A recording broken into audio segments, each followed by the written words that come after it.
What else you got the, the housing, the stigma of Aboriginal people not being trusted, so they won't get a tenancy through the local real estates. The generational trauma.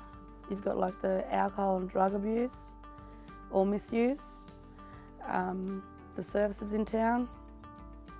One family may have there could be one family that has been in and out of jail or, doing the wrong thing.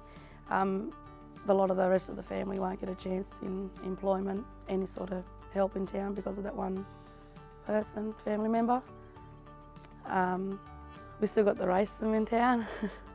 I don't think that's going to fade, but unfortunately. But services like ours, we're there to advocate for them. But in the drought, it's hard. Like look at our river system, that's the first time we've seen it like the way it is now. And that's got a lot to do with the town too. Not only Brewarrina, probably it's around all other surrounding little towns. And employment as well. Yeah, it affects employment and it's hard. And the Aboriginal people depend on the river and that, and that's sort of like it's in their blood and everything, Like we have a lot of struggles, don't we? Yeah.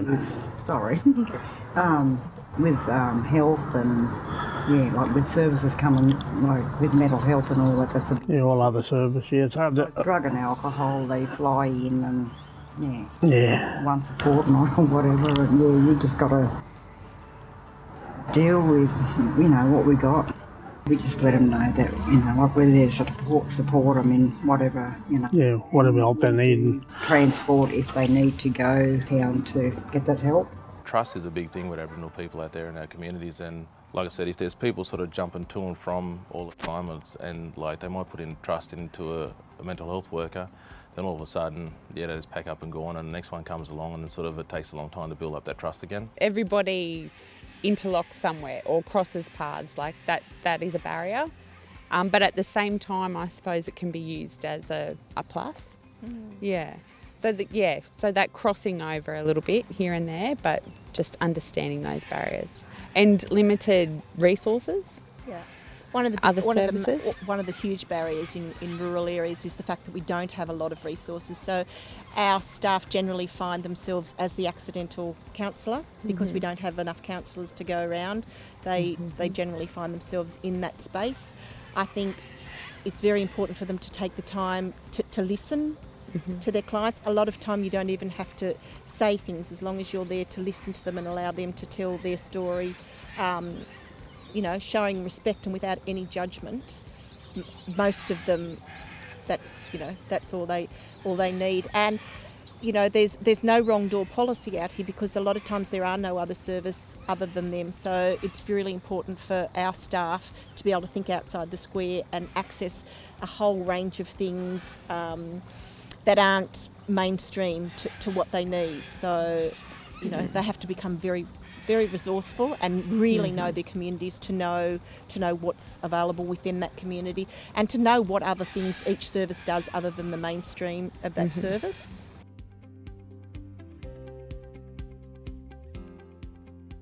Building a relationship with other services, like once a week I try to go out of my way to pop into local real estate and just have a talk to the lady behind the counter, and not about clients or anything else, just pop in, say hello, like how you going, or is there anything sort of wrong or with my clients or whatnot, and sort of building that relationship, and sort of it gives us a stronger relationship to know that we're sort of behind our clients when they do come in, because there's only one real estate in town, and if our clients happen to break sort of the tenancy agreement, there's nowhere else you can go. There's only one real estate in town.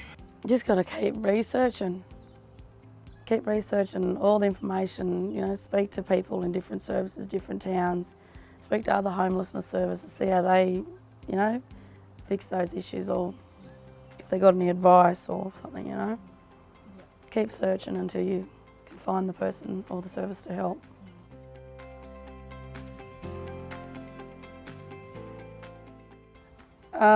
I'd probably say just be very cautious of how you speak to them, or how you interact with them, because they will be facing a lot of trauma present and, in the past. So they're not going to open up to you straight away. I'd say just have a yarn to them just to get to know them, let them, feel you can be trusted and can, start building that rapport before you hit the main focus, yeah. Try and make the client feel more comfortable in the area that you're going to be talking to them. Either, meet them at their home or downtown on the grass, pool, wherever they're comfortable. I think because a lot of Aboriginal clients are more, land, culturally based land, like the land is their home, so they feel comfortable on the land. I'll give advice to anyone. Even if I just see someone sitting there, I'll say g'day and start talking to them and say what's going on, and ask them a couple of little questions, something not, and sometimes they answer and sometimes they don't, So I said, oh, I'm going to get a cuppa. You want a cuppa? So then you sort of break the ice. Oh, so when they say yes. Trust, respect, and taking time out and sitting with me and listening to me. Listen to my story, and they help me with a counsellor. I go and see a counsellor now, and the Safe House got the counsellor for me, And I was looking for a counsellor everywhere, and so I went there and they got me a counsellor, and I said, a counsellor, yeah. Well, I was going to school with my kids, so yeah. I didn't know how to read and write, but now I do.